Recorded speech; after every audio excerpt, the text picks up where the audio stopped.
Adelante. Oración para antes de reflexionar la palabra de Dios. Espíritu Santo, ilumina nuestro entendimiento para que al leer o estudiar la Sagrada Escritura sintamos la presencia de Dios Padre que se manifiesta a través de tu palabra. Abre nuestro corazón para darnos cuenta del querer de Dios y la manera de hacerlo realidad en nuestras acciones de cada día. Instrúyenos en tus sendas para que, teniendo en cuenta tu palabra, seamos dignos de tu presencia en el mundo. Amén. Amén. En nombre del Padre, del Hijo y del Espíritu Santo. Amén. Espíritu Santo. Gracias. Amén. Muchas gracias, Patricia. Y con eso vamos a comenzar nuestra reunión. Seguimos con el libro de Hechos de los Apóstoles. Y nos hemos quedado empezando el capítulo 14. Si alguno de ustedes pudiera leer, por favor. Enfrentamiento en torno a Pablo y Bernabé. Enfrentamiento en torno a Pablo y Bernabé. En Iconio, Pablo y Bernabé entraron en la sinagoga de los judíos, como lo hacían habitualmente, y predicaron de tal manera que un gran número de judíos y paganos abrazaron la fe. Pero los judíos que no creyeron incitaron a los paganos y los indispusieron en contra de los hermanos. A pesar de todo, Pablo y Bernabé prolongaron su estadía y hablaban con toda libertad, confiados en el Señor, que confirmaba el mensaje de su gracia, dándoles el poder de realizar signos y prodigios. Los habitantes de la ciudad se dividieron en dos bandos, uno en favor de los judíos y otro en favor de los apóstoles. Pero como los paganos y los judíos, dirigidos por sus jefes, intentaron maltratar y apedrear a los apóstoles, estos, al enterarse, huyeron a Listra y a Derbe, ciudades de Licaonia y a sus alrededores, y allí anunciaron la buena noticia. Gracias, Luis. ¿No? Vemos a Pablo y Bernabé que están juntos en ese primer viaje misionero. Una vez más, ¿no? Entran en la sinagoga de los judíos, nos dice el libro, como lo hacían habitualmente.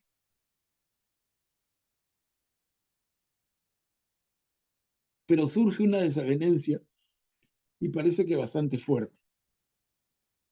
Y dice a la mitad del párrafo, los habitantes de la ciudad se dividieron en dos bandos. Uno en favor de los judíos y otro en favor de los apóstoles.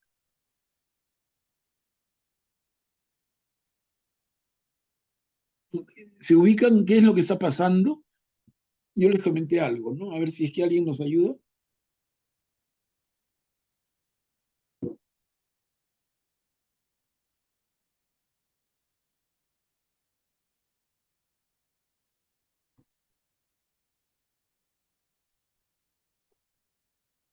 ¿Recuerdan? ¿Cuál es esta desavenencia, este desencuentro tan profundo?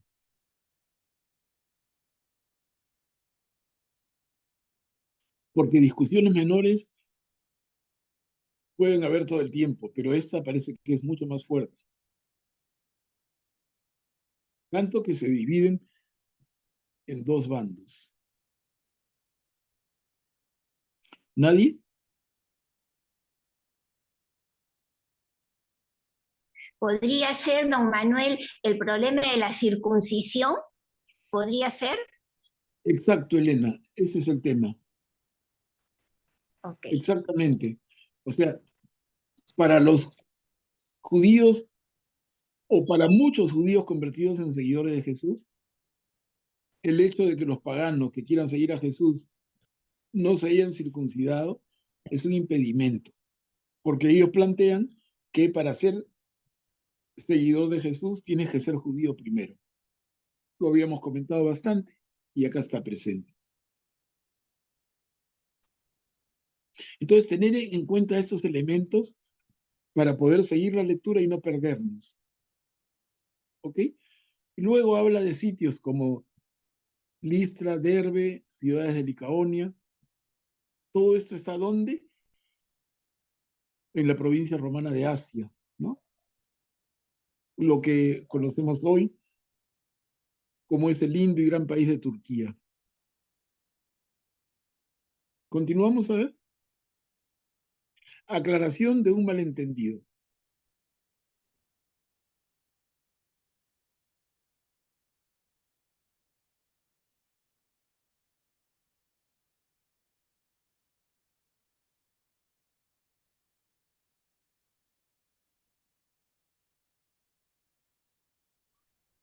Había Yo puedo en... leer. Ay, Ah, ya voy. perdón. No, sigue, No, sigue, no, sigue. sí, Luis. Sigue, sigue. Leí, lo que pasa es que nadie se trae. A ver.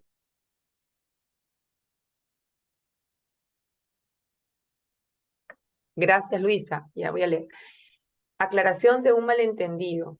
Había en Listra un hombre que tenía las piernas paralizadas. Como era tullido de nacimiento, nunca había podido caminar y sentado escuchaba hablar a Pablo.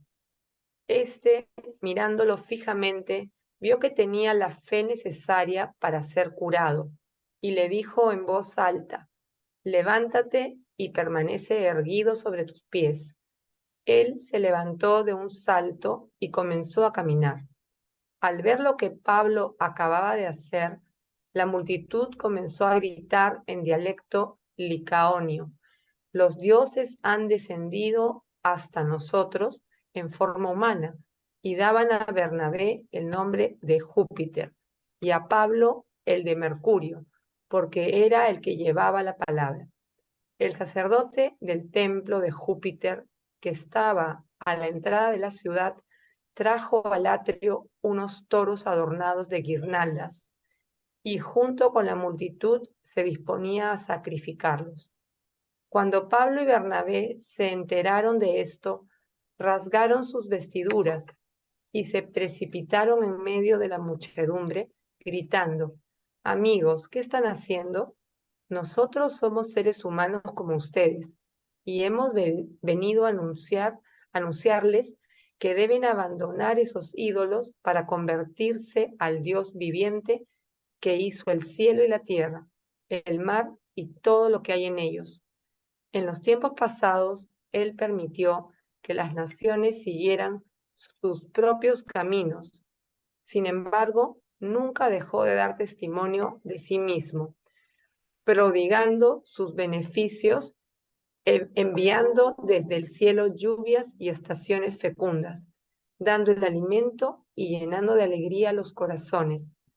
Pero a pesar de todo lo que dijeron, les costó mucho impedir que la multitud les ofreciera un sacrificio. Gracias, Patricia. Ya tenemos otro. Entonces, acá algo que quieran resaltar. El estilo de estos textos es claramente narrativo, ¿cierto? Entonces no es tan complicado. No hay mucho que interpretar, es decir, es cosa de ir siguiendo atentamente la lectura. Entonces no se preocupen, menos se sorprendan de que no hayan preguntas más difíciles como en otros casos, porque es una narración. Y en esa narración estamos viendo cómo Pablo y Bernabé en este primer viaje misionero están avanzando en la predicación acerca de Jesús, qué dificultades van encontrando y cómo se las van ingeniando para avanzar.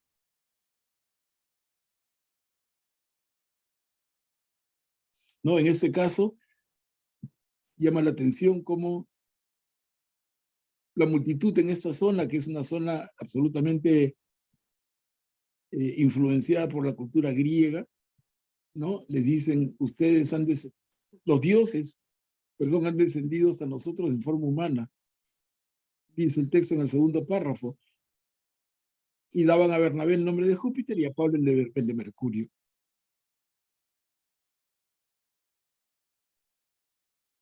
¿No? Y como Pablo trata de aclararlos. Nosotros no somos dioses, ¿no? Ese encuentro de seguidores de Jesús con gente pagana nos da una idea de lo difícil, por lo menos en este primer momento, de explicarles quiénes son. A ver, continuamos. Salvado de morir apedreado.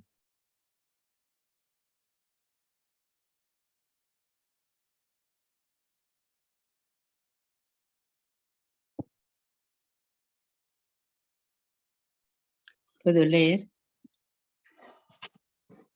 Salvado de morir apedreado. Vinieron de Antioquía y de Iconio algunos judíos que lograron convencer la multitud. Entonces apedrearon a Pablo y creyéndolo muerto, lo arrastraron fuera de la ciudad. Pero él se levantó y rodeado de sus discípulos regresó a la ciudad. Al día siguiente partió con Bernabé rumbo a Derbe. Gracias, Magdalena. ¿No? Seguimos en la misma, el relato del esfuerzo de Pablo y Bernabé, las dificultades, miren a qué nivel apedrean a Pablo por predicar. Lo dejan tirado pensando que está muerto, pero no estaba muerto y felizmente. Y Pablo al día siguiente se levanta y parte con Bernabé y sigue en camino. Continuamos, regreso a Antioquía.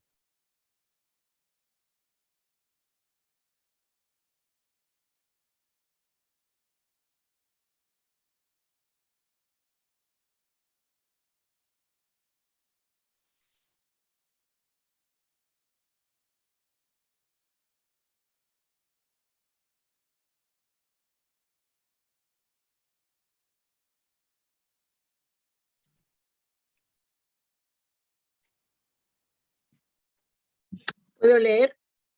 Claro. Regreso a Antioquía. Después de haber evangelizado esta ciudad y haber hecho numerosos discípulos, volvieron a Listra, a Ícono y a Antioquía de Pisidia.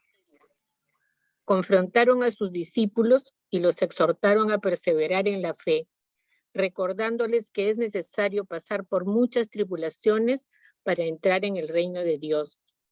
En cada comunidad establecieron presbíteros y con oración y ayuno los encomendaron al Señor, en el que habían creído. Atravesaron Pisidia y llegaron a Panfilia. Luego anunciaron la palabra en Pergue y descendieron a Atalía. Allí se embarcaron para Antioquía, donde había sido encomendado a la gracia de Dios para realizar la misión que acababan de cumplir. A su llegada convocaron a los miembros de la iglesia y les contaron todo lo que Dios había hecho con ellos y cómo había abierto la puerta de la fe a los paganos. Después permanecieron largo tiempo con los discípulos. Gracias, Marcela. Sigue el relato, ¿no? En este caso ya regresan a Antioquía, pero hay dos Antioquías. El retorno aquí es a Antioquía de Siria, que está exactamente al norte de la tierra de Israel. La anterior Antioquía que mencionan es Antioquía de Pisidia, que está en la tierra de la provincia de Asia. Este retorno a Antioquía es al punto de partida. El primer viaje misionero partió de Antioquía de Siria y regresa a Antioquía. Y dice, ya resaltaba en amarillo, interesante, en cada comunidad establecieron presbíteros.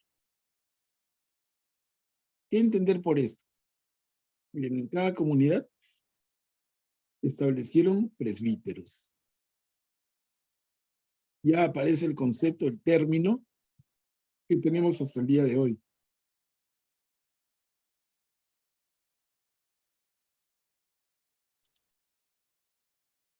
Los apóstoles establecen presbíteros. ¿Quién es un presbítero? A ver, si nos ayuda.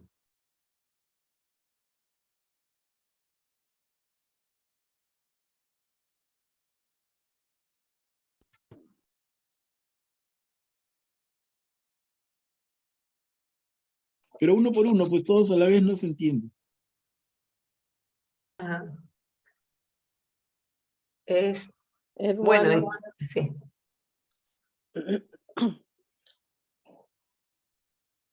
hermano Manuel, buenas noches. Sí, adelante, Hermano por favor, Manuel, les pido que seamos más rápidos, porque si no, ya. de verdad se van a cansar y el tiempo se nos va a ir No, hermano en Manuel, silencio. ¿Saben qué parece la terapia psicológica? Tú te sientas frente al psicoterapeuta y no hablas nada, pasa media hora, ¿no? Entonces el psicoterapeuta toma nota de tu silencio. Pero acá no estamos en un psicoanálisis, es una cosa más dinámica.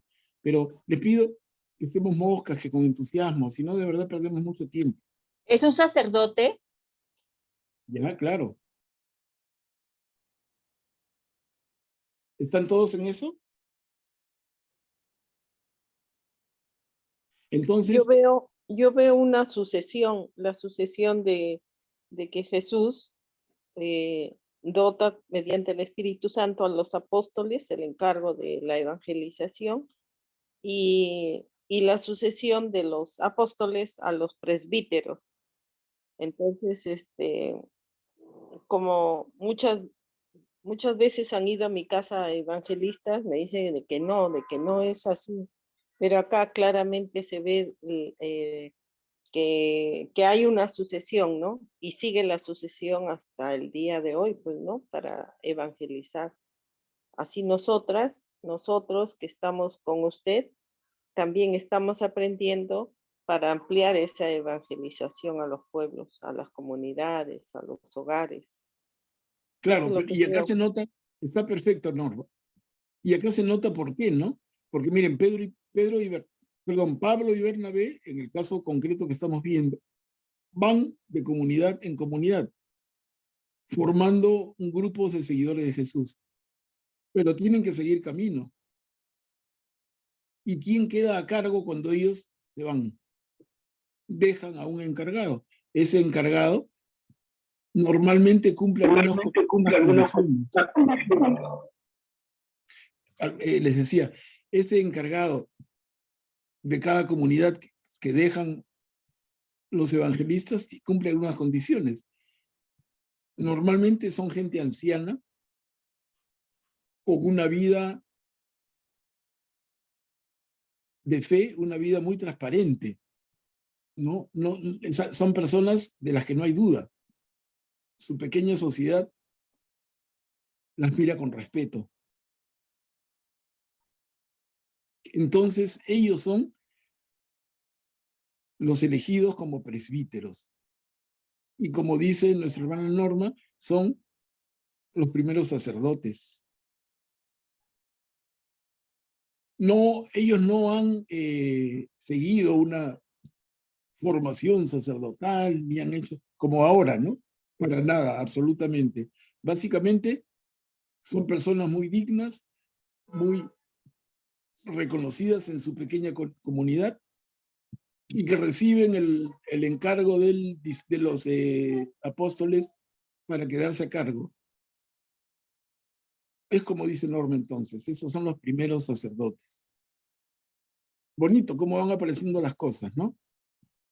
De manera muy natural, ¿se dan cuenta? Y oraban mucho, ¿no? Porque dice que una de las condiciones era oración y ayuno para que ellos pudieran ser encomendados al Señor, ¿no? Claro. Claro. Sí, qué bonito ver el inicio de los sacerdotes, ¿no? No es, claro, para nada es que digan, a ver, los jóvenes que tengan vocación, vengan, nos preparamos muchos años, después hacen sus votos. No, no. En ese caso es sobre la marcha, ¿no? Sobre la marcha. Ellos conocen a la comunidad y van viendo, van tirando lente quién es el más indicado, quiénes son los más indicados para que que tomen la posta cuando ellos tienen que seguir camino. De manera muy natural.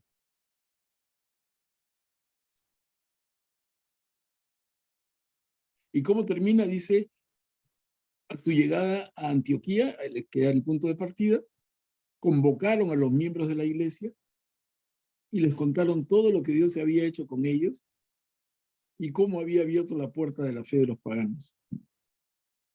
Después permanecieron largo tiempo con los discípulos. Miren ese relato tan lindo. Son relatos de la primera iglesia, ¿no? Relatos de la formación de la primera comunidad cristiana. Y aquí entramos al capítulo 15, hermanos, una viva discusión. Y yo le he puesto entre paréntesis, Concilio de Jerusalén, para que nos ubiquemos. Ya habíamos visto hace un momento, en el viaje de Bernabé y Pablo, cómo en varias provincias, luego en varias ciudades habían habido conflictos. No de ellos con el pueblo que los escucha, sino entre ellos y los que van a ser conocidos después como judaizantes. Es decir, judíos, seguidores de Jesús, pero que pretenden hacer valer que para ser seguidor de Jesús tienes que ser primero judío. Y en la práctica significa tienes que circuncidarte. Entonces, eso originó ya las desavenencias que comentamos, y miren lo que pasa ahora, ¿no? Una viva discusión. ¿Si alguien nos ayuda?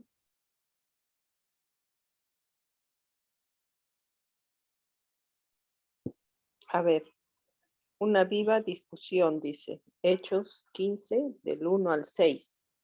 Concilio de Jerusalén. Algunas personas venidas de Judea enseñaban a los hermanos que si no se hacían circuncidar según el rito establecido por Moisés, no podían salvarse. A raíz de esto, se produjo una agitación. Pablo y Bernabé discutieron vivamente con ellos y por fin se decidió que ambos, junto con algunos otros, subieran a Jerusalén para tratar esta cuestión con los apóstoles y los presbíteros. Los que habían sido enviados por la iglesia partieron y atravesaron Fenicia y Samaria, contando detalladamente la conversión de los paganos. Esto causó una gran alegría a todos los hermanos. Cuando llegaron a Jerusalén, fueron bien recibidos por la iglesia, por los apóstoles y los presbíteros, y relataron todo lo que Dios había hecho con ellos. Pero se levantaron algunos miembros de la secta de los fariseos que habían abrazado la fe y dijeron que era necesario circuncidar a los paganos convertidos y obligarlos a observar la ley de Moisés. Los apóstoles y los presbíteros se reunieron para deliberar sobre este asunto. Ajá, gracias. Gracias, Norma. Miren, marqué al comienzo de ese párrafo lo que a las claras es una imprecisión. No sé si se dan cuenta en la primera línea y empezando la segunda línea cuando dice, si no se hacían circuncidar según el rito establecido por Moisés, no podrían salvarse. ¿Dónde está la imprecisión? ¿La notan? Porque esto no es exacto. Es cierto que en el concepto judío, en la ley judía, uno tiene que hacerse circuncidar para poder salvarse. Eso es exacto. Pero ¿dónde está la imprecisión, hermanos? ¿Se dan cuenta?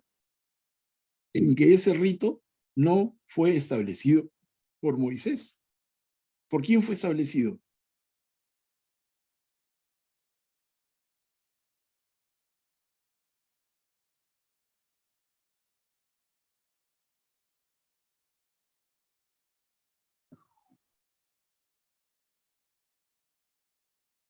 ¿Alguien se acuerda?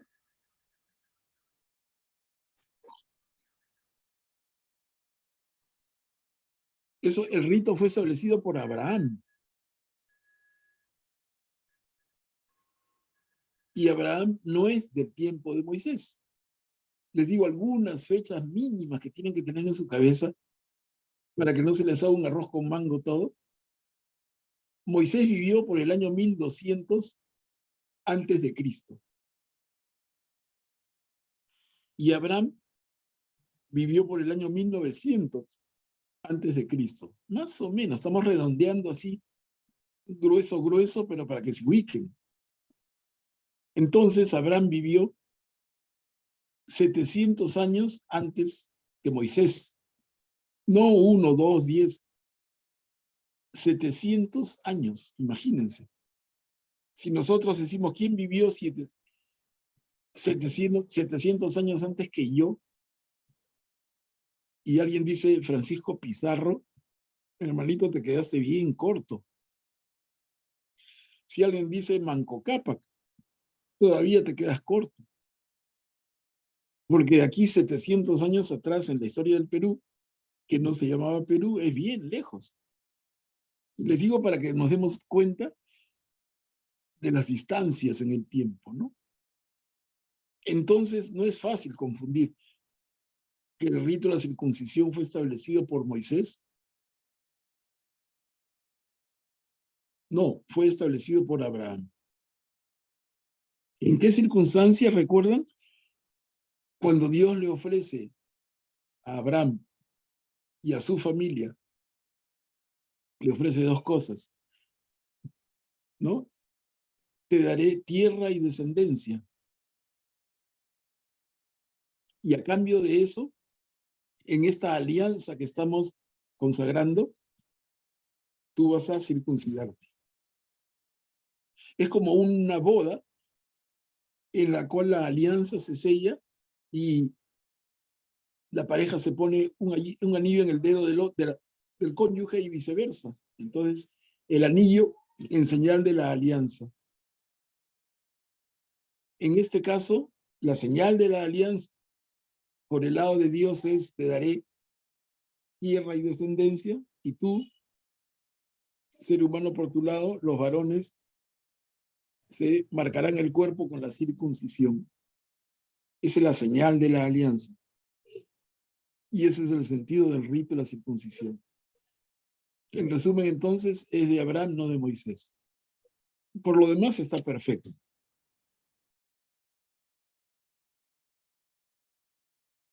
Bueno, y seguimos leyendo a lo más importante, y vemos cómo llegan a Jerusalén, son bien recibidos por la iglesia, es la comunidad de Jerusalén, están los apóstoles y los presbíteros que ya existen, y relatan todo lo que Dios había hecho con ellos.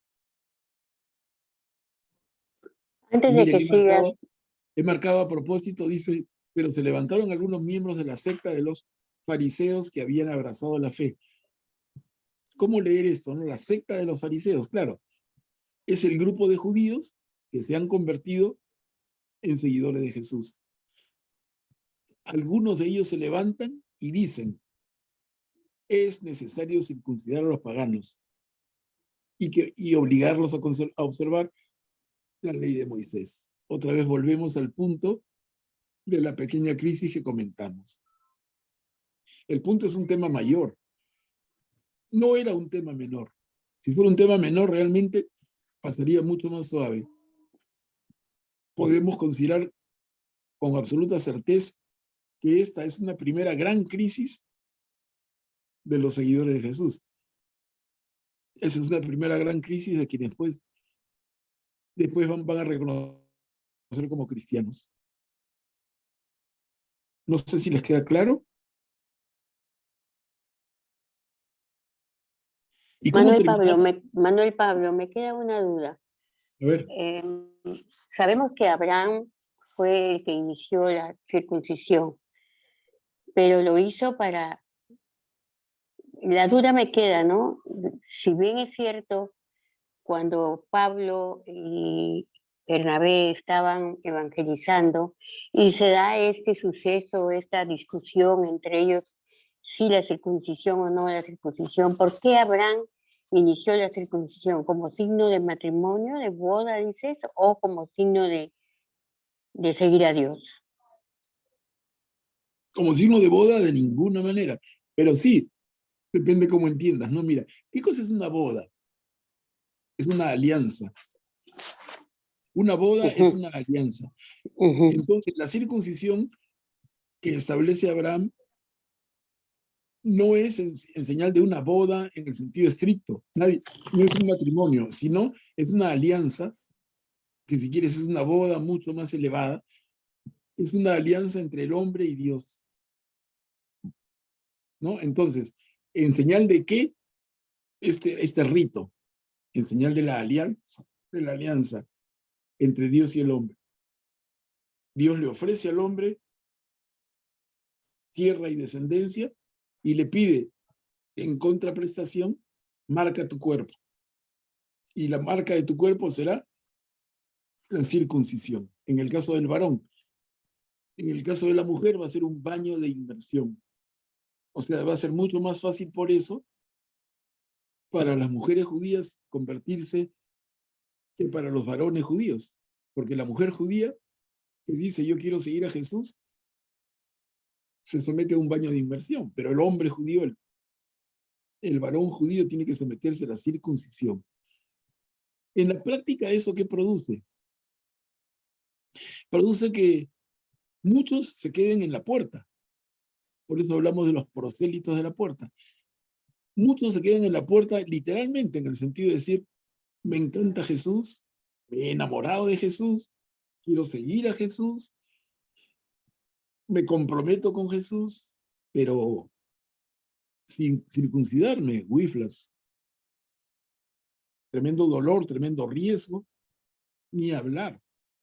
Entonces, en ese momento, muchos varones judíos que quieren seguir a Jesús se ven limitados por las pocas ganas que tienen de someterse a lo que sería tamaña tortura, ¿no?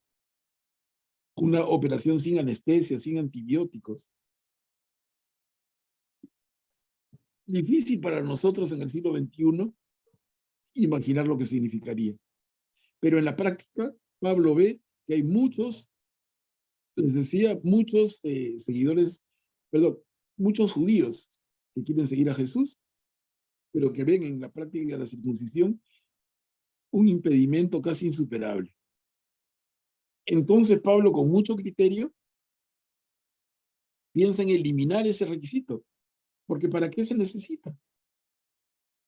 Ok, si tú eres judío y quieres seguir a Jesús, bienvenido, hermano. ¿Crees en él? Te vamos a explicar quién es Jesús, cuál es su mensaje, cuál es la condición para seguirlo. Y si tú ratificas tu decisión, bienvenido.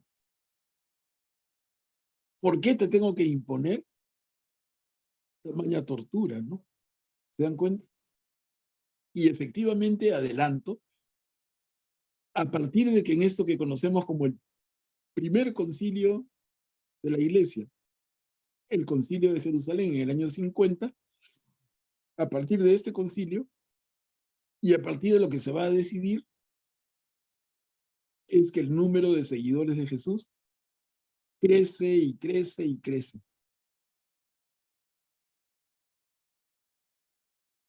Pero sigamos leyendo porque nos hemos quedado en que los apóstoles y los presbíteros se reunieron para deliberar sobre este asunto. Pero a ver qué más pasa.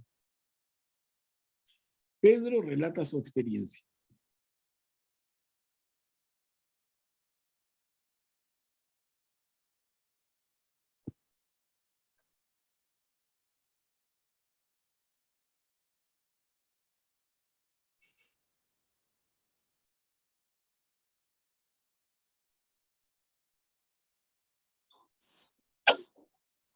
Pedro relata su experiencia. Y dijo, hermanos, ustedes saben que Dios, desde los primeros días, me eligió entre todos. ustedes para anunciar a los paganos la palabra del Evangelio, a fin de que ellos abracen la fe. Y Dios, que conoce los corazones, dio testimonio en favor de ellos, enviándoles el Espíritu Santo, lo mismo que a nosotros. Él no hizo ninguna distinción entre ellos y nosotros, y los purificó por medio de la fe.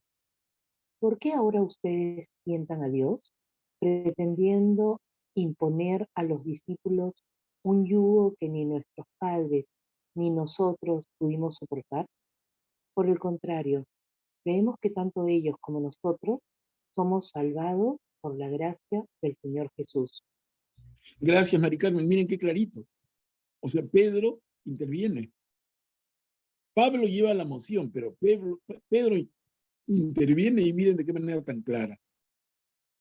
Dios, que conoce los corazones, enviándoles el Espíritu Santo, no hizo ninguna distinción entre ellos y nosotros, los purificó por medio de la fe. Entonces, ¿por qué nosotros tenemos que poner impedimentos? Miren cómo va argumentando Pedro, ¿no? O sea, Pedro a favor del argumento de Pablo. A ver, siguen firmes. Bernabé y Pablo relatan su historia.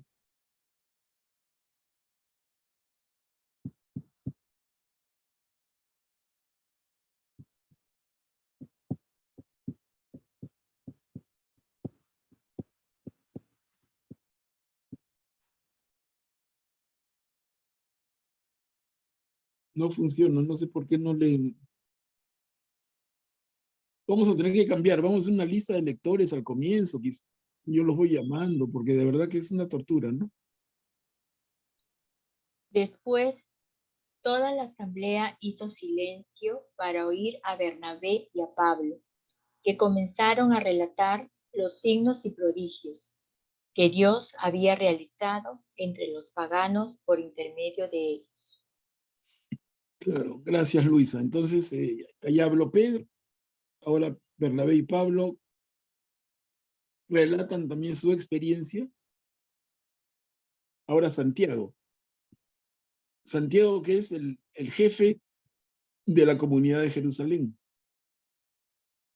Dice, Santiago interpreta la experiencia a la luz de la Biblia. ¿Alguien que lea? Leo yo, Manuel.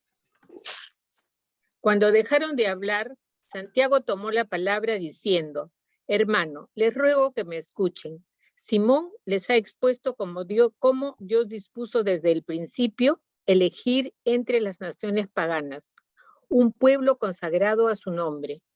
Con esto concuerdan las palabras de los profetas que dicen: después de esto, yo volveré y levantaré la choza derruida de David. Restauraré sus ruinas y la reconstruiré, para que el resto de los hombres busque al Señor, lo mismo que todas las naciones que llevan mi nombre. Así dice el Señor, que da a conocer estas cosas desde la eternidad. Uh-huh. Gracias, Marcela. Entonces, miren, ya habló Pedro, Pablo, Bernabé, ahora Santiago. Es un concilio, es un encuentro, como que imaginemos, ¿no? Una reunión en la que varios van tomando la palabra, argumentando en uno u otro sentido, para que finalmente el grupo entero tome la decisión. Y leemos aquí, Santiago hace una propuesta de solución. Yo leo, Manuel Pablo. Por eso considero que no se debe inquietar a los paganos que se convierten a Dios, sino que solamente les debe escribir, pidiéndoles que se abstengan de lo que está contaminado por los ídolos de las uniones ilegales de la carne, de animales muertos sin desangrar de la sangre. Desde hace muchísimo tiempo, en efecto, Moisés tiene en cada ciudad sus predicadores que leen la ley en la sinagoga todos los sábados. Ajá. Gracias, Ana. Miren, La propuesta de solución que hace Santiago está clarísima. Claro, aquí la leemos a texto corrido y de repente no lo reconocemos, pero si se acuerdan, yo les he hablado de las 7 leyes de Noé, muy anteriores a lo que conocemos como los 10 mandamientos de Moisés, que realmente son 613. Miren, muy anterior, porque en el orden de antigüedad, Noé es mucho más antiguo que el propio Abraham. Abraham es mucho más antiguo que Moisés. Entonces, esas son lo que hace referencia a Santiago, las leyes de Noé.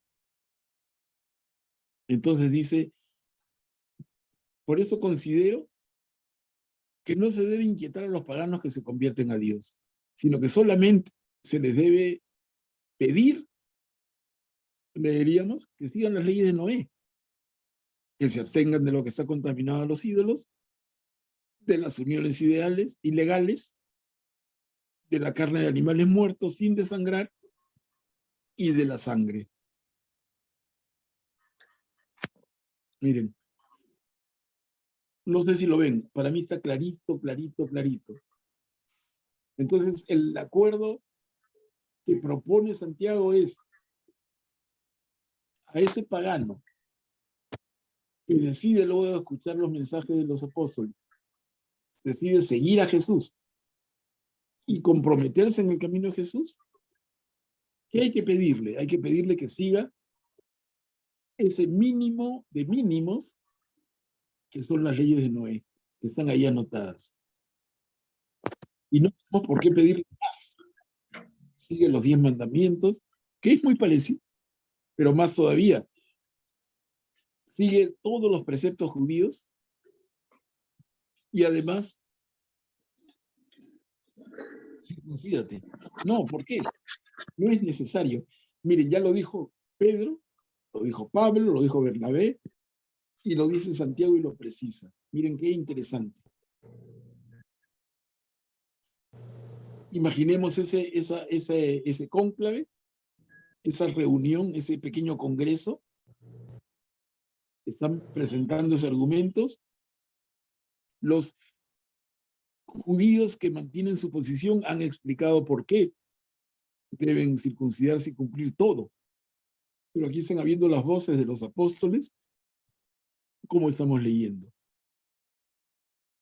Y entonces llegamos al momento culmen de la reunión. Capítulo 15. Se toma una decisión. Es decir, Yo leo.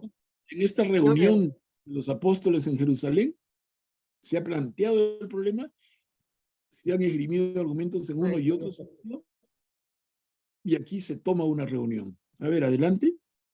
Yo leo. Entonces los apóstoles, los presbíteros y la iglesia entera decidieron elegir a alguno de ellos y enviarlos a Antioquía con Pablo y Bernabé. Eligieron a Judas, llamado Barsabás, y a Silas, hombres eminentes entre los hermanos, y les encomendaron llevar la siguiente carta.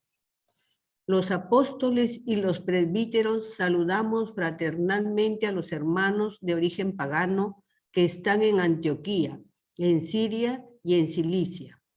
Habiéndonos enterado de que algunos de los nuestros, sin mandato de nuestra parte, han sembrado entre ustedes la inquietud y provocado el desconcierto, hemos decidido de común acuerdo elegir a unos delegados y enviárselos junto con nuestros queridos Bernabé y Pablo, los cuales han consagrado su vida al nombre de nuestro Señor Jesucristo.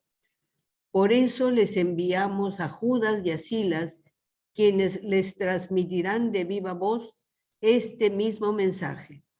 El Espíritu Santo y nosotros mismos hemos decidido no imponerles ninguna carga más que las indispensables, a saber, que se abstengan de la carne inmolada a los ídolos, de la sangre de la carne de animales muertos sin desangrar y de las uniones ilegales. Harán bien en cumplir todo esto. Adiós. Gracias, América. O sea, estamos reafirmando lo comentado. Miren en la primera parte que marqué de amarillo. Algunos de los nuestros, sin mandato de nuestra parte, han sembrado entre ustedes la inquietud y provocado el desconcierto. ¿Y quiénes son esos? Los judaizantes, que así se, como les No, dije. Anita, como estoy apoyando a una profesora, Sí, por favor, micrófono, hermana. es hasta las 6 nomás, pero Hermana, micrófono que estamos escuchando todos, por favor. Tienen que tener cuidado, por favor, con sus micrófonos. Gracias. Bueno, entonces, les decía, ya se cortó la idea. ¿A quién se está refiriendo esto? A los judaizantes. A esos judíos que se convierten en seguidores de Jesús, pero que no dan su brazo a torcer e insisten en que para ser seguidor de Jesús un pagano tiene que hacerse judío primero. Entonces les dice a ellos, habiéndonos enterado que algunos de los nuestros, sin mandato de nuestra parte, han sembrado entre ustedes la inquietud y provocado el desconcierto. Miren qué interesante y a la vez qué vigente, ¿no? Porque en aquella comunidad, o en aquellas primeras comunidades, como ocurre hoy en la iglesia y en las comunidades actuales del siglo XXI, algunos traen unas voces y siembran discordia, inquietud, desconcierto. Y entonces es necesario que intervenga la autoridad máxima, hoy el Vaticano, a través de los documentos pontificios, y zanje, y diga, porque así podría iniciarse la carta de algún papa de los últimos 2 siglos. Diríamos, miren, lo leo, pero pensémoslo en términos de la iglesia actual. Algunos de nosotros, sin mandato de nuestra parte, diría el Papa, han sembrado entre ustedes la inquietud y provocado el desconcierto. O sea, qué vigente. No quiero refregar porque es una herida delicada y si se soba mucho duele, ¿no? Pero qué vigente, qué impresionante. Como eso que vale para la primera comunidad en el primer siglo, sigue valiendo para nosotros. Y en lo que he marcado abajo, hermanos, leemos, el Espíritu Santo y nosotros mismos, se refiere a la dirección de la iglesia, hemos decidido no imponerles ninguna carga más que las indispensables. A saber, 2 puntos. Y otra vez, las leyes de Noé. Que se abstengan de la carne inmolada a los ídolos, de la sangre, de la carne de animales muertos sin desangrar, y de las uniones ilegales.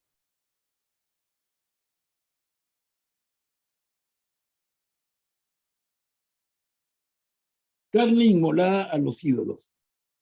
Es la carne, la ofrenda, ¿no? Respetemos la sacralidad de la ofrenda. La sangre. ¿Por qué evitar la sangre? Abstenerse de la sangre. Porque ya dijimos en el concepto y en la cultura judía, no es como nosotros. Nosotros decimos cuerpo y sangre como cosas separadas, pero para el judío y en general para los habitantes de esa parte del mundo en aquella época, en aquellos tiempos, la sangre es la vida. Y por eso ese respeto a la vida. Entonces, si tú vas a comer la carne de un animal, asegúrate que esté muerto, ¿no? Entonces, tienen además, hemos comentado, técnicas muy especiales y delicadas para el sacrificio del animal. Entra todo esto dentro del concepto de kosher, que algunos de ustedes conocen más. Kosher con K, lo pueden buscar en su internet.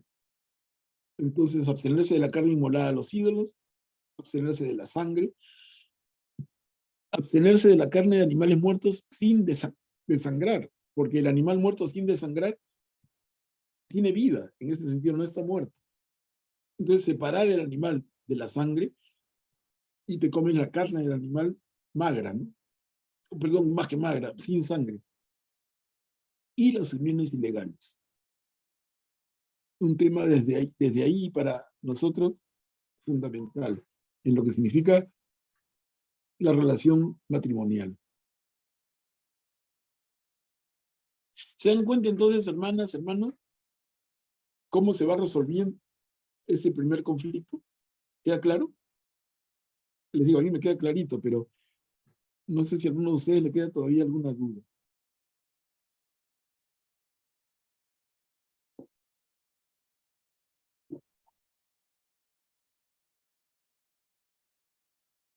¿Ok? Entonces, la decisión del concilio se comunica a las comunidades. ¿Alguien que nos ayude?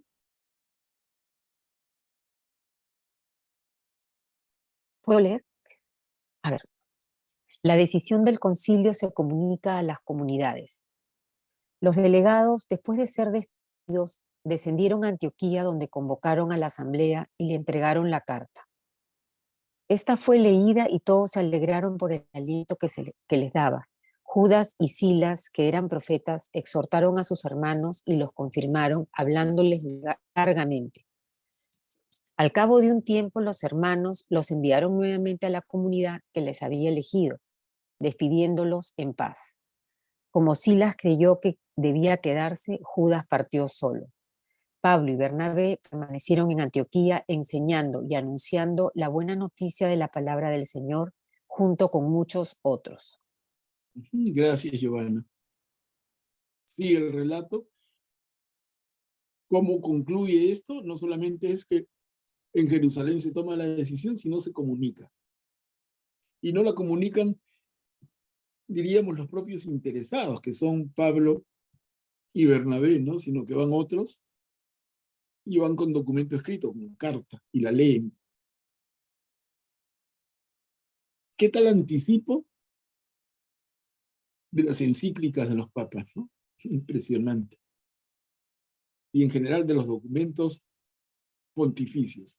No es solamente que el papa habla, no, el papa escribe y pone su sello y se reparte.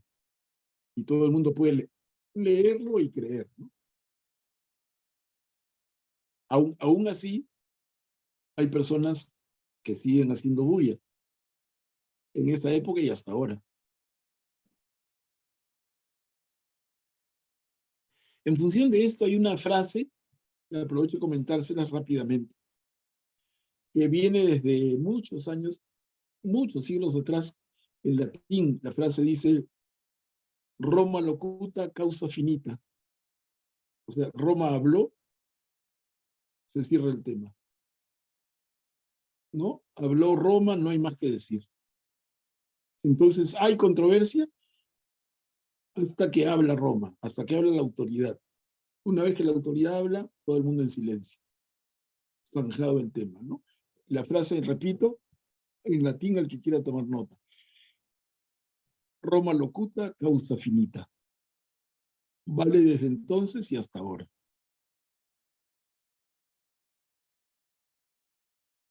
Bueno, después de ese pequeño éxito, pequeño gran éxito, ¿no? El primer viaje de Pablo y Bernabé enfrenta esa dificultad. Al terminar el viaje, convocan, promueven ese concilio, esa reunión de los jefes en Jerusalén que toman esa decisión tan importante. Y entonces, Pablo y Bernabé preparan el continuar su labor, pero, como se ve en el mismo título, cada uno sigue su propio camino. Acá les comento un detalle. ¿Cuál es el problema que hace que Pablo y Bernabé se separen? Porque el primer viaje lo hicieron magníficamente.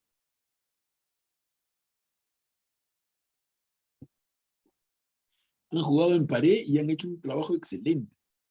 ¿Por qué se separan? Y se separan, como vamos a leer, solamente les adelanto para que sean moscas y no se les pierda el detalle, se separan por un tercer personaje que iba con ellos, y es un joven llamado Marcos.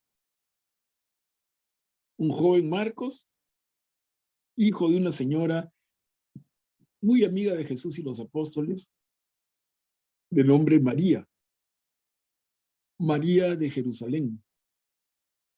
Y este joven Marcos es quien más tarde sería nada menos que el evangelista Marcos. Miren, ahí lo dejamos y leamos, ¿no? Leamos qué es lo que nos cuentan. ¿Por qué Pablo y Bernabé continúan, pero cada uno por su propio camino?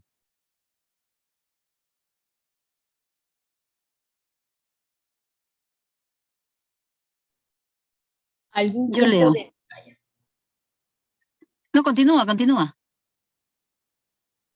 Algún tiempo después, Pablo dijo a Bernabé: volvamos a visitar a los hermanos que están en las ciudades donde ya hemos anunciado la palabra del Señor, para ver cómo se encuentran. Bernabé quería llevar consigo también a Juan, llamado Marcos. Pero Pablo consideraba que no debía llevar a quien los había abandonado cuando estaban en Panfilia y no había trabajado con ellos. La discusión fue tan viva que terminaron por separarse. Bernabé, llevando consigo a Marcos, se embarcó rumbo a Chipre. Pablo, por su parte, eligió por compañero a Silas y partió, encomendado por sus hermanos a la gracia de Dios, del Señor. Así atravesó la Siria y la Cilicia, confirmando a las comunidades. Gracias, Luisa. Entonces, la intención inicial de Pablo es, oye, Bernabé, volvamos y visitemos las pequeñas comunidades que hemos formado.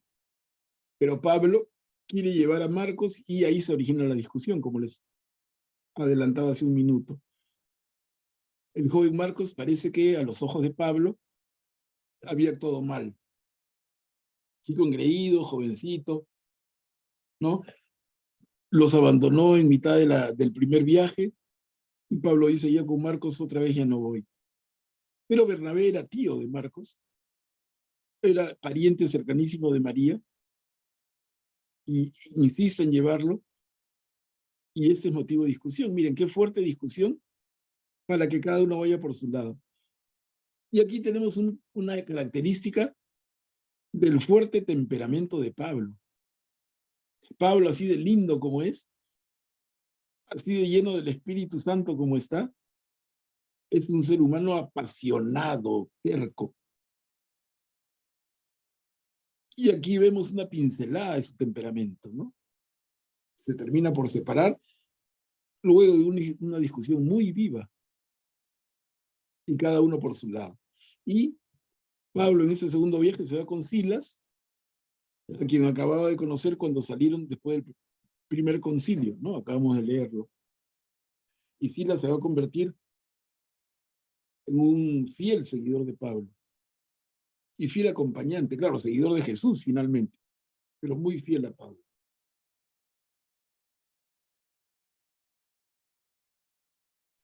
Seguimos, Pablo conquista a su colaborador Timoteo.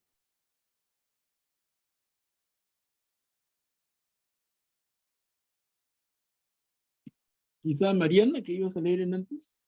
Sí, ya yo lo leo. Pablo conquista a su colaborador Timoteo. Pablo llegó luego a Derbe y más tarde a Listra, donde había un discípulo llamado Timoteo, hijo de una judía convertida a la fe y de padre pagano.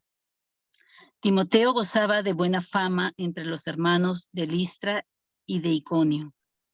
Pablo quería llevarlo consigo y por eso lo hizo circuncidar, en consideración a los judíos que había allí, ya que todo el mundo sabía que su padre era pagano. Por las ciudades donde pasaban, transmitían las decisiones tomadas en Jerusalén por los apóstoles y los presbíteros, recomendando que las observaran. Así las iglesias se consolidaban en la fe y su número crecía día tras día. Gracias, Mariana. Bien, continúa el relato, cómo Timoteo acompaña a Pablo y resalto esto, por las ciudades donde pasaban, transmitían las decisiones tomadas en Jerusalén. Ya eso no se nos escapa, ¿no? ¿Cuáles son esas decisiones tomadas en Jerusalén? Aquellas que tienen que ver con la condición para que el pagano se convierta en seguidor de Jesús. Clarísimo, ¿no? Miren cómo vale el conocer un poquito algunos detalles y cuando leemos ya no nos perdemos. Cada palabra tiene su sentido. ¿Y cómo termina esta pequeña lectura? Dice, las iglesias, le hace las comunidades, se consolidaban en la fe y su número crecía día a día.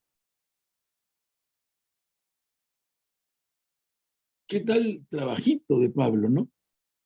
Pero no solo de Pablo, porque Pablo estaba ahora con Timoteo, está también el amigo Bernabé, acompañado del joven Juan, está Pedro, del que ya no se habla mucho, y están los otros apóstoles. Entonces, este libro, como les hice ver la vez pasada, que se llama Hechos de los Apóstoles, prácticamente se está concentrando en hablar de Pablo. Pero no es que los otros no hicieran nada, ¿no? Esa es una preferencia del que relata esto, que es el evangelista Lucas. ¿Algún comentario, hermanos? Bienvenidos, ¿ah? Si no, yo voy avanzando, pero el que quiere intervenir, hágalo nomás.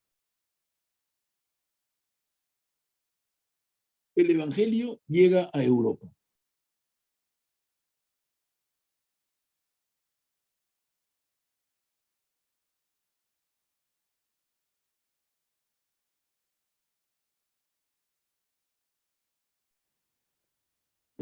Hermano Manuel, el Evangelio llega a Europa. Hechos 16, 6 al 10. Como el Espíritu Santo les había impedido anunciar la palabra en la provincia de Asia, atravesaron Frigia y la región de Galacia. Cuando llegaron a los límites de Misia, trataron de entrar en Bitinia, pero el Espíritu de Jesús no se lo permitió. Pasaron entonces por Misia y descendieron a Troade. Durante la noche Pablo tuvo una visión.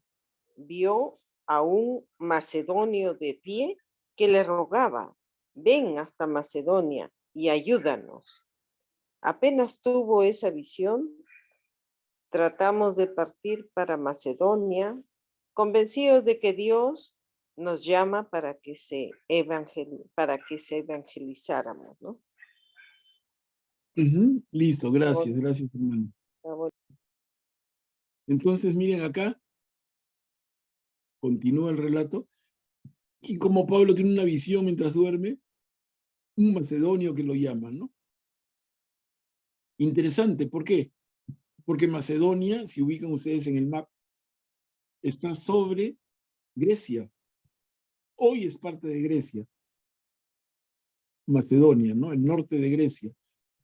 Entonces el llamado que tiene Pablo es, ven y ayúdanos. ¿Ven a dónde? A Macedonia. Entonces eso hace que Pablo cruce la provincia de Asia y entre a la zona de Grecia. Y por eso en el subtítulo en rojo dice, el Evangelio, léase la buena noticia de Jesús, llega a Europa.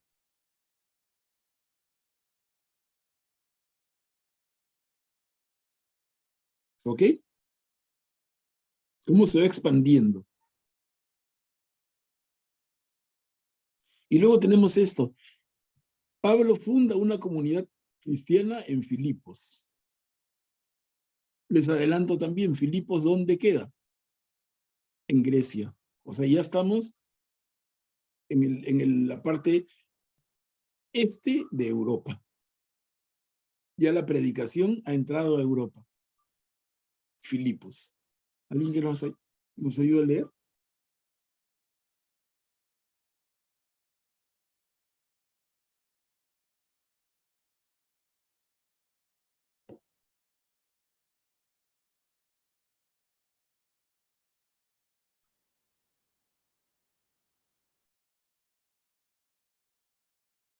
¿Puedo leer? ¿No se escucha? No, lee nomás, por favor. Estamos todos Ya. esperando que alguien lea. Nos- Pablo funda más una larga que mi comunidad novena venezolana, cristiana por en favor. Filipos. Nos embarcamos en Troade y fuimos derecho a Samotracia y al día siguiente a Neápolis. De ahí fuimos a Filipos, ciudad importante de esta región de Macedonia y colonia romana. Pasamos algunos días en esta ciudad y el sábado nos dirigimos a las afueras de esta, a un lugar que estaba a orillas del río, donde se acostumbraba a hacer oración. Nos sentamos y dirigimos la palabra a las mujeres que se habían reunido allí. Había entre ellas una llamada Lidia, negociante en púrpura de la ciudad de Tiatira, que adoraba a Dios. El Señor le tocó el corazón para que aceptara las palabras de Pablo.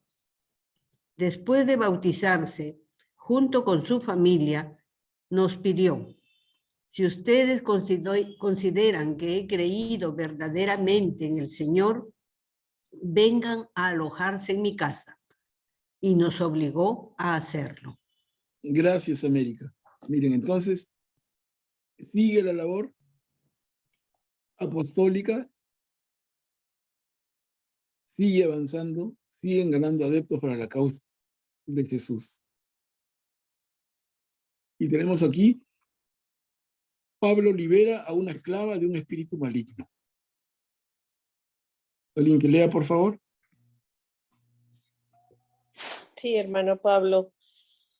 Pablo libera a una esclava de un espíritu maligno. Hechos 16, 16 al 21. Un día, mientras nos dirigíamos al lugar de oración, nos salió al encuentro una muchacha poseída de un espíritu de adivinación, que daba mucha ganancia a sus patrones adivinando la suerte. Ella comenzó a seguirnos, a Pablo y a nosotros, gritando: esos hombres son los servidores del Dios Altísimo, que les anuncian a ustedes el camino de la salvación. Así lo hizo durante varios días, hasta que al fin Pablo se cansó y, dándose vuelta, dijo al Espíritu: yo te ordeno en nombre de Jesucristo que salgas de esta mujer. Y en ese mismo momento el espíritu salió de ella. Pero sus patrones, viendo desvanecerse las esperanzas y de lucro, se apoderaron de Pablo y de Silas. Los arrastraron hasta la plaza pública ante las autoridades y, llevándolos delante de los magistrados, dijeron: esta gente está sembrando la confusión en nuestra ciudad. Son unos judíos que predican ciertas costumbres que nosotros, los romanos, no podemos admitir ni practicar. Ajá. Gracias, Norma. Miren cómo la acusación contra Pablo y contra Silas no es por el mensaje mismo que predican, sino porque está chocando con sus intereses, ¿no? Está quitándole la máscara a la divina que le significa ingresos de dinero. Y por eso lo acusan. A ver, veamos cómo continúa esto. Y dice: Pablo es encarcelado sin motivo. La multitud se amotinó en contra de ellos, y los magistrados les hicieron arrancar la ropa y ordenaron que los azotaran. Después de haberlos golpeado despiadadamente, los encerraron en la prisión, ordenando al carcelero que los vigilara con mucho cuidado. Habiendo recibido esta orden, el carcelero los encerró en una celda interior y les sujetó los pies en el techo. Ajá. Gracias, Mari Carmen. Entonces, como respuesta a lo que acabamos de leer inmediatamente antes, miren lo que pasa. Encerrados en prisión, azotados, pero seguimos leyendo inmediatamente, dice Pablo, es liberado de la prisión.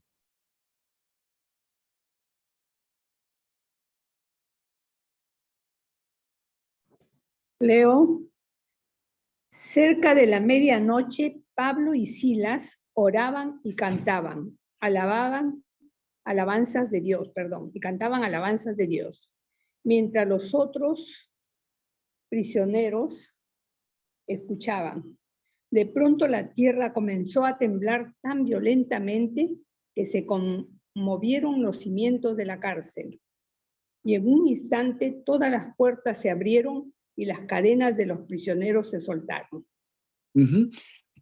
Gracias, hermana. Miren, entonces están presos Pablo y Silas, orando y cantando, y se produce este hecho milagroso. Y se abren las puertas, se sueltan las cadenas, y seguimos, dice, el carcelero abrazó la fe. El carcelero abrazó... ¿Dónde está mi...? Ay, no, ya lo perdí. No, lo perdí. ¿Qué estoy?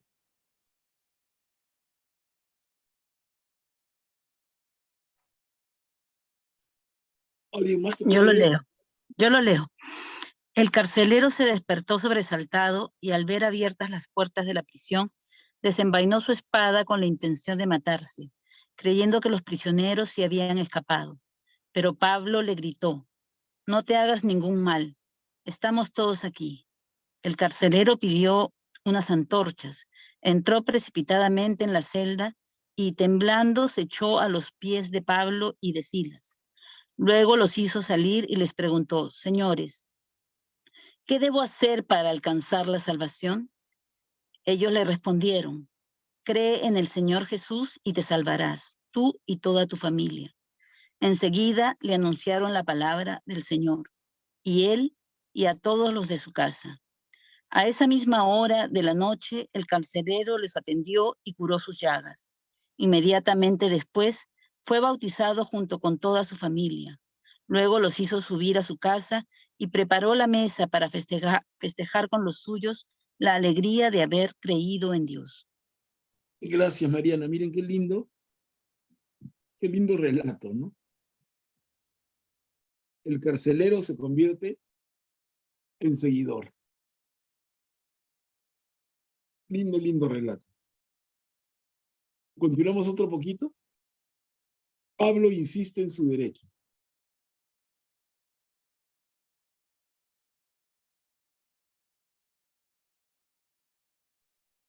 Continúo.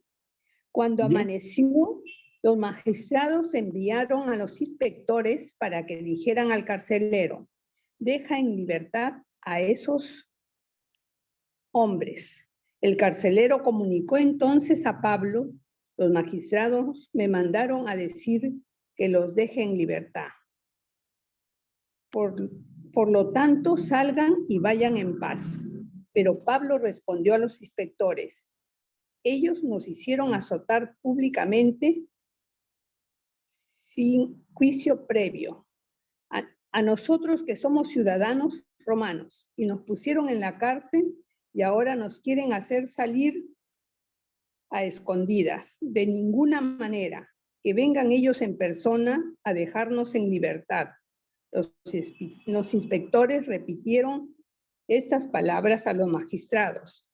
Estos, al enterarse de que eran ciudadanos romanos, se asustaron y fueron a tratar amigablemente con ellos. Luego los pusieron en libertad y los invitaron a alejarse de la ciudad. Cuando salieron de la prisión, Pablo y Silas fueron a la casa de Lidia, donde volvieron a ver a los hermanos y los exhortaron, después partieron. Gracias, María. Miren, este relato en un tono tan positivo después del tema de estar en la cárcel, azotados. Pero como Pablo reclama, somos ciudadanos romanos. ¿Qué es lo que suscita esto? La ley en aquel tiempo hacía que no todos los hombres fueran iguales y menos tratados de la misma manera. O sea, el ciudadano romano tenía privilegios y Pablo era ciudadano romano. Pablo reúne una serie de elementos muy interesantes. Pablo es judío de religión. Pablo es griego de cultura y romano de nacionalidad, miren. Entonces es judío, griego y romano. Es griego en la medida en que nace en la ciudad de Tarso. Es judío en la medida en que profesa esta religión. Y como el mejor, formado por el mejor de los fariseos. Y es romano porque tiene, digamos, su documento de identidad romano. Es como que tienes tu pasaporte, ¿no? Entonces, eres un ciudadano de primera categoría. Todo eso reúne Pablo. Bueno, así salen de la cárcel y vamos al capítulo 17, ya como apuntando a terminar. Pablo funda la iglesia de Tesalónica. ¿Dónde queda Tesalónica otra vez? En la región de Grecia, o sea, Europa. A ver si nos ayuda.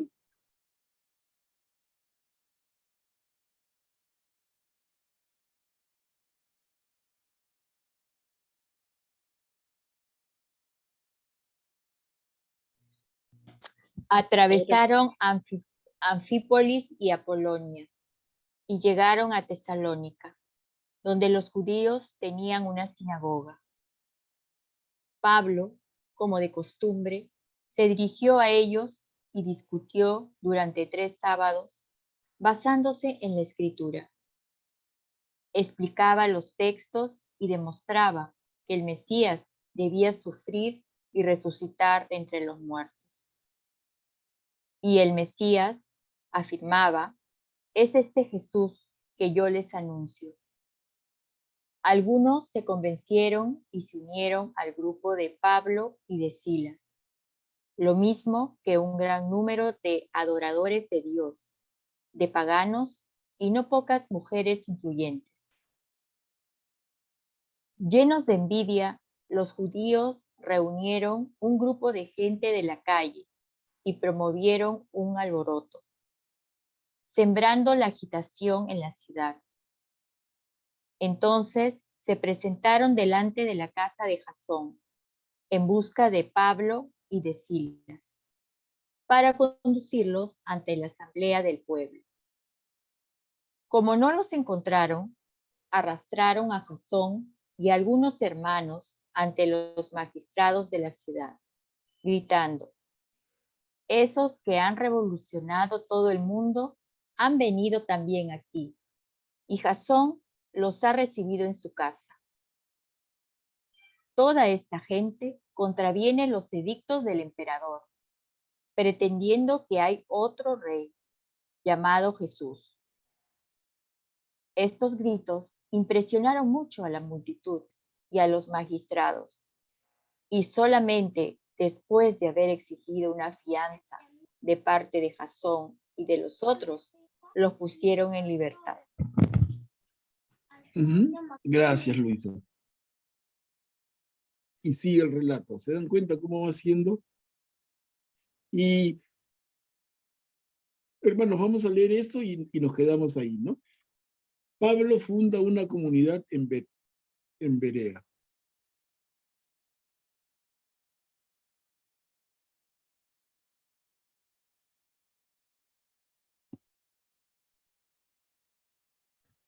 Esa misma noche, los hermanos hicieron partir a Pablo y a Silas hacia Berea.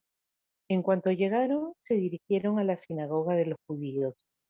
Como estos eran mejores que los de Tesalónica, acogieron la palabra con sumo interés y examinaban todos los días las escrituras para verificar la exactitud de lo que oían.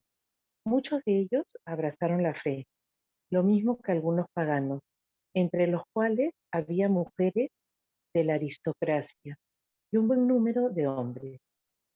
Pero cuando los judíos de Tesalónica se enteraron de que Pablo había anunciado la palabra de Dios, también en Berea, fueron allí a perturbar a la multitud, sembrando la agitación.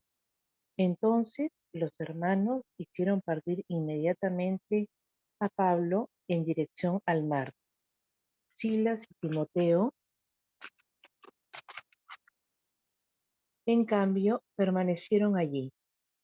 Los que acompañaban a Pablo lo condujeron hasta Atenas y luego volvieron con la orden de que Silas y Timoteo se reunieran con él lo más pronto posible. Gracias, Mari. Entonces continúa el relato, seguimos viendo las vicisitudes de este esfuerzo de predicación difícil y nos deja con Pablo en las puertas de Atenas. No, aquí nos vamos a quedar y realmente lo que viene es también muy interesante. Lo dejamos para el próximo jueves. Pablo llega a Atenas. Recordemos Atenas, el centro de la cultura griega, el centro de la cultura helenista. Y va a ser interesantísimo que leamos con nuestros propios ojos qué es lo que ahí sucede. Realmente muy, muy interesante y a la vez muy actual, porque tiene que ver, simplemente adelanto, con el choque que hay desde esa época y hasta ahora entre la fe y, digamos, la filosofía, ¿no? Esos que tienen la cabeza súper estructurada, que todo lo razonan, todo lo reflexionan, todo lo cuestionan, y que muchas veces cuando quieres hablarle de Dios, te salen con argumentos que son hasta difíciles de rebatir. Pero eso lo vemos ya en la próxima, ¿no? Bueno, hermanos, hasta aquí nos ha dado el tiempo.